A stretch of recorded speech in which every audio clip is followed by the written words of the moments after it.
Hola, soy Guillermo y esta es la introducción a una serie de videos donde voy a mostrarles los detalles de nuestra solución de prevención de fraude por SIM swap.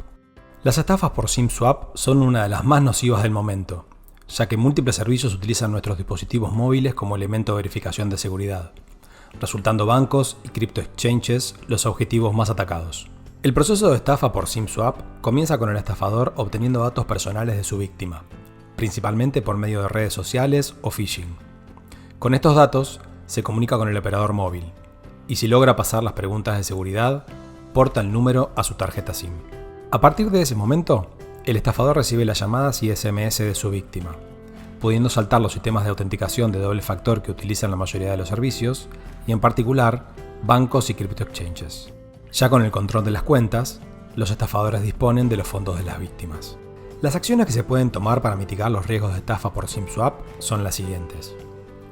Asegurar la cuenta wireless por medio de un PIN, así como implementa WhatsApp, por ejemplo. Actualizar el PIN de voicemail, que habitualmente se queda con el definido por el operador móvil. Debemos recordar que hay servicios que permiten recuperar las claves por medio de una llamada telefónica. Y por último, la manera más efectiva que se ha probado para reducir este fraude es notificar a las entidades financieras sobre el SIM swap de sus clientes, y de esta manera permitirles ajustar su flujo de atención. Para implementar las acciones anteriores, existen una serie de desafíos como el de la penetración de usuarios, ya que el servicio debe abarcar prácticamente la totalidad de los suscriptores del operador, independientemente del tipo y modelo de teléfono que tengan, la simplicidad de interacción con el usuario y la integración con las entidades financieras. Nuestra solución supera los desafíos anteriores por medio de la utilización de tecnología basada en la tarjeta SIM y se integra la infraestructura del operador móvil y las entidades financieras, como se muestra en el siguiente diagrama. Ahora veámosla en acción desde el punto de vista del usuario final. Esta es la campaña de generación del Wireless Account PIN. Como puede verse, desde un menú interactivo el usuario define su PIN.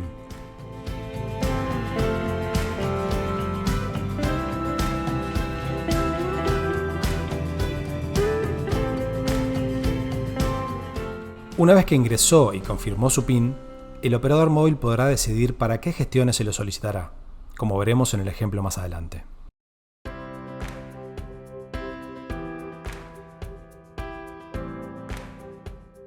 Esta campaña es para actualizar el PIN del voicemail. El servicio genera automáticamente la llamada hacia la plataforma de voicemail del operador móvil. Una vez que el usuario haya actualizado correctamente su PIN de voicemail, se le notifica a la plataforma MovaSIM de manera que podamos enviarle al usuario la confirmación y que esa información sea utilizada para otros servicios, como por ejemplo el de enriquecimiento de datos o el Robotic Process Automation o RPA que veremos en los próximos videos. Finalmente, debido a que esta tecnología permite ser utilizada en paralelo con una llamada de voz, por ejemplo, cuando un suscriptor llame al call center para ejecutar alguna gestión sobre su línea, el agente podrá solicitarle la autorización de determinadas transacciones por medio del ingreso de su wireless PIN. En los siguientes videos podrán ver en detalle cada una de las funcionalidades de nuestra solución de prevención de fraude por SIM swap. Por último, se detallan debajo los requerimientos técnicos para realizar una demo o piloto con un operador móvil. Muchas gracias.